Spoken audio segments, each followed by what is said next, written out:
Harleen, ano-ano ang mga nabanggit sa pagbubukas ng sesyon sa Senado?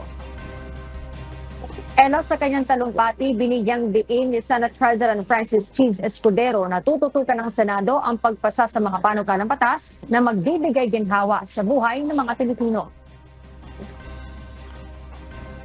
Ela, alas 9 ng umaga nang magsimulang magsidatingan ang mga senador para sa pagbubukas ng third regular session ng 19th Congress. Dumalo naman na bilang mga panauhin ng ilang dignitaries gaya ni na dating Senador Joey Lina, Francis Kiptatad at Franklin Drilon.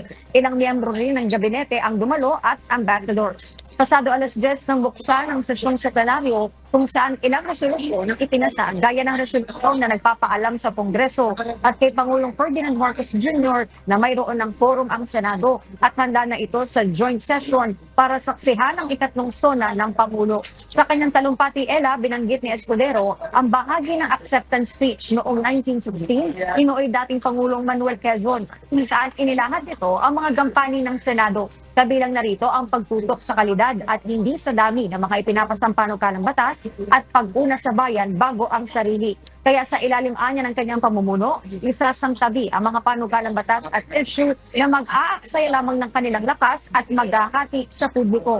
Kabilang na riyan ang kontrobersyal na charter change o CHA-CHA. Tatalakayin din ang mga panukalang batas na tinukoy sa Common Legislative Agenda ng Senado at Kamara at ng Administrasyong Marcos. Titiyakin din anya na maayos ang mga panukalang batas na isusumite sa Pangulo gaya ng pagsalang sa mga ito sa masusing debate at una na riyan ang 2025 National Budget.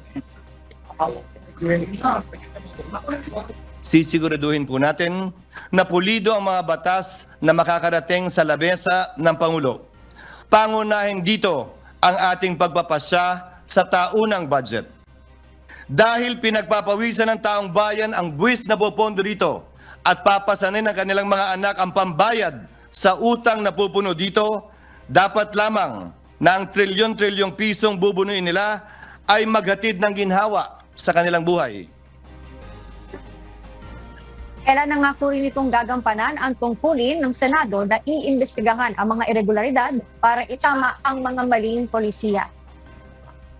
Ela, sa ngayon yung ilang mga senador ay nananangalian dito sa Senado at pagkatapos na nito, Ela, inaasahan natin na pupunta na sila diretsyo doon sa Batasang Pambansa mamayang hapon para saksihan ang ikatlong State of the Nation Address o SONA ni Pangulong Ferdinand Marcos Jr. At yun munang update mula rito sa Senado, balik sa Ela. Maraming salamat, Harleen Delgado.